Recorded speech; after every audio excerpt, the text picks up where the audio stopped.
नमस्कार, मैं हूं आपके साथ शायरा परवीन। आइए चलिए देश दुनिया की 25 बड़ी खबरों से आपको रूबरू कराते हैं। खबरों के दौरान हम आपसे एक सवाल पूछेंगे जिसका सही जवाब देने वाले को जनता की आवाज न्यूज चैनल की तरफ से एक गिफ्ट हैम्पर मिलेगा। लेकिन उससे पहले आइए जानते हैं आज का इतिहास।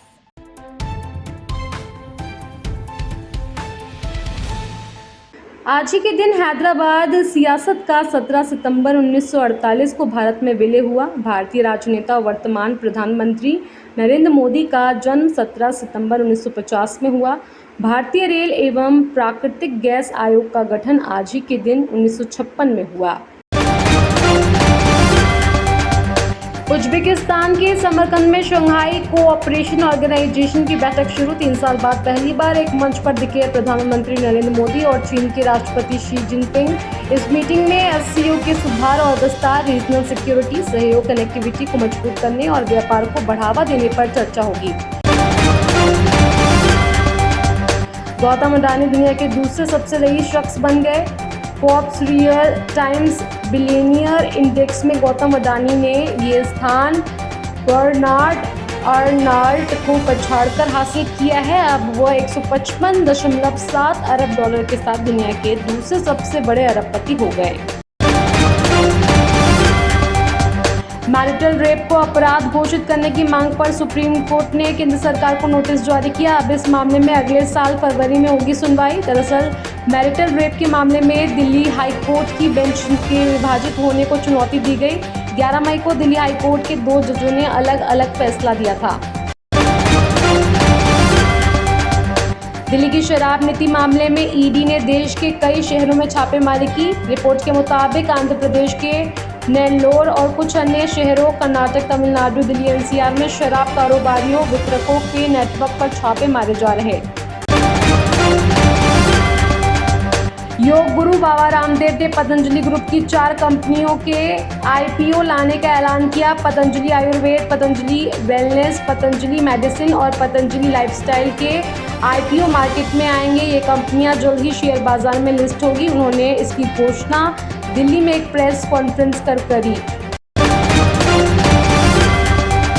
दिल्ली के बेगूसराय में हुए गोलीकांड का आरोपी जमुई के झाझा से गिरफ्तार कर लिया गया। मीडिया रिपोर्ट के मुताबिक वो ट्रेन के जरिए फरार होने के फिराक में था। झाझा रेलवे स्टेशन पर आरपीएफ और पुलिस ने उसे गिरफ्तार कर लिया।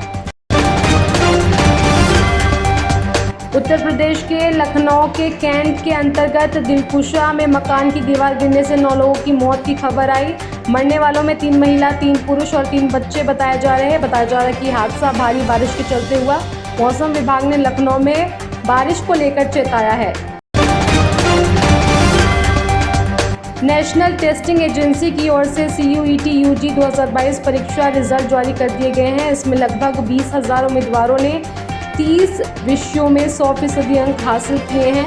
विश्वविद्यालयों में अंडर ग्रेजुएट कोर्सेज में एडमिशन के लिए परीक्षा 15 जुलाई से 30 अगस्त तक देश के 259 शहरों में आयोजित की गई थी। आम आदमी पार्टी की मान्यता रद्द कराने को लेकर 57 रिटायर्ड ब्यूरोक्रेट्स के चुनाव आयोग को पत्र लिखा। इसमें आरोप लगाया गया है कि आपके संयोजक अरविंद केजरीवाल ने सरकारी कर्मचारियों का इस्तेमाल चुनावी प्रचार के लिए किया है। उनके जरिए गुजरात विधानसभा चुनाव जीतने की कोशिश की जा रही। उत्तर प्रदेश के लखीमपुर खीरी में नाबालिग बच्चियों का रेप और हत्या के मामले में सीएम योगी आदित्यनाथ ने पीड़ित लड़कियों के परिवार को 25 लाख रुपए की आर्थिक सहायता दी और एक पक्का घर और खेती के लिए जमीन देने की घोषणा की। इसके साथ ही सीएम योगी ने निर्देश दिया है कि केस को फास्ट ट्रैक कोर्ट में चलाया जाएगा और 1 महीने के भीतर दोषियों को सजा दिलाने का प्रयास किया जाए। बॉलीवुड सुपरस्टार सलमान खान पिछले 4 साल से लॉरेंस बिश्नोई गैंग के निशाने पर है। पंजाब पुलिस ने इस मामले में नया खुलासा किया है। पुलिस के मुताबिक लॉरेंस गैंग ने पिछले 3 महीने में सलमान खान पर हमले की 2 और कोशिशें की। गैंग ने सलमान को उनके फार्म हाउस के रास्ते में मारने का प्लान बनाया था। स्विट्जरलैंड के महान टेनिस खिलाड़ी रोजर फेडरर ने संन्यास लेने की घोषणा कर दी है। वो अगले हफ्ते लंदन में होने वाले लेबर कप के बाद टेनिस को हमेशा के लिए अलविदा कह देंगे। उन्होंने सोशल मीडिया पर इसका ऐलान किया। फेडरर दुनिया के तीसरे सबसे ज़्यादा ग्रैंड स्लैम जीतने वाले खिलाड़ी हैं। हिमाचल प्रदेश हाई कोर्ट की तरफ से जारी नोटिफिकेशन के मुताबिक 444 पदों पर भर्ती के लिए आवेदन मांगे गए हैं। इस भर्ती अभियान के जरिए प्रोटोकॉल अधिकारी, क्लर्क आदि पदों पर भर्ती होगी। संघ लोक सेवा आयोग ने डिप्टी डायरेक्टर और अन्य पदों को भरने के लिए आवेदन मांगे हैं। योग्य उम्मीदवार जो इन पदों के लिए आवेदन करना चाहते हैं वो यूपीएससी की ऑफिशियल वेबसाइट पर जाकर अप्लाई कर सकते हैं। आवेदन की अंतिम तारीख 29 सितंबर है। दिल्ली के जीटीबी अस्पताल में मरीजों को ऑक्सीजन बेड की समस्या नहीं रहेगी। अस्पताल के सभी बेड पर ऑक्सीजन की सुविधा देने के लिए ऑक्सीजन प्लांट की अन्य सुविधा बढ़ाई जा रही है। दिल्ली में तेजी से घटते कोरोना के मामले के साथ लंबे समय के बाद कोरोना संक्रमण दर 1% के नीचे पहुंच गई। दिल्ली के एम्स में देश के सबसे छोटे बच्चे का एन ब्लॉक किडनी ट्रांसप्लांट हुआ। ये काफ़ी चुनौतीपूर्ण था, जिसमें दोनों किडनी के साथ खून की नस भी बदली गई। ऐसा देश में पहली बार हुआ है। दरअसल बच्चा लंबे समय से किडनी रोग से परेशान था। पिछले 1-1.5 साल से बच्चे की डायलिसिस हो रही थी, लेकिन स्थिति खराब होने के बाद बच्चे की किडनी बदलने का फैसला किया गया। सलमान खान और एक्टर अली अब्बास जफर की जोड़ी जब साथ आई सुपरहिट साबित हुई। दोनों ने मिलकर सुल्तान, टाइगर जिंदा है और भारत में काम किया है। तीनों ही ब्लॉकबस्टर फिल्में साबित हुई हैं। रिपोर्ट की माने तो वो दोनों एक साथ फिर नजर आने वाले हैं। कहा जा रहा है कि जफर ने सलमान के साथ एक बिग एक्शन फिल्म प्लान की है।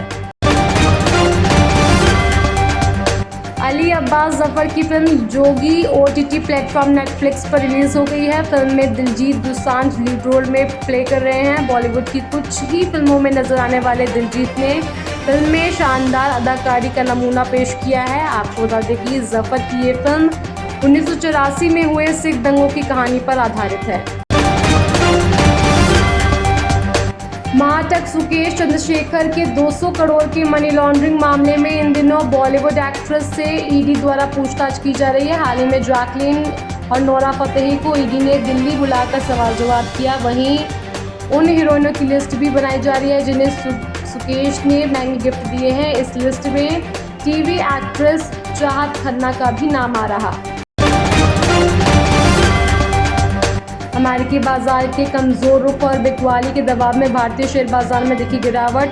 678 अंक टूटकर 59,255 अंक पहुंचा। सेंसेक्स निफ्टी भी 212 अंक टूटकर 17,665 पर पहुंचा।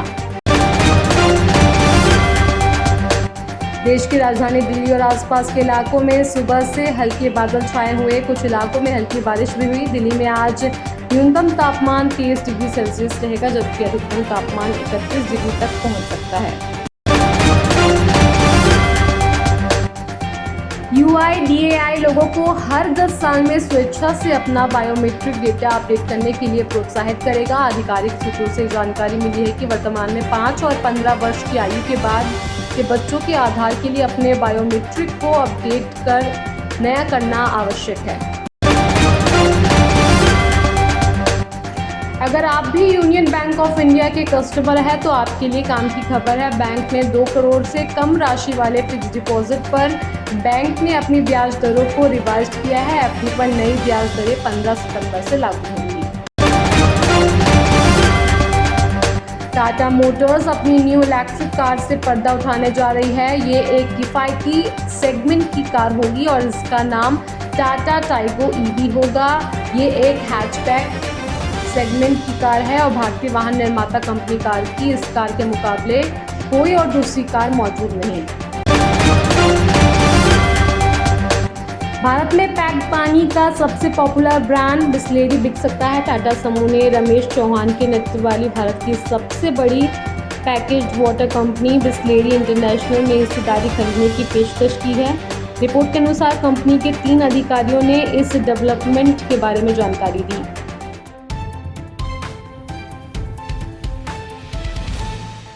हमारा आज का सवाल है, आगरा शहर को किसने बसाया? फिलहाल आज की 25 बड़ी खबरों में इतना ही। बाकी खबरों के लिए देखते रहिए जनता की आवाज। नमस्कार।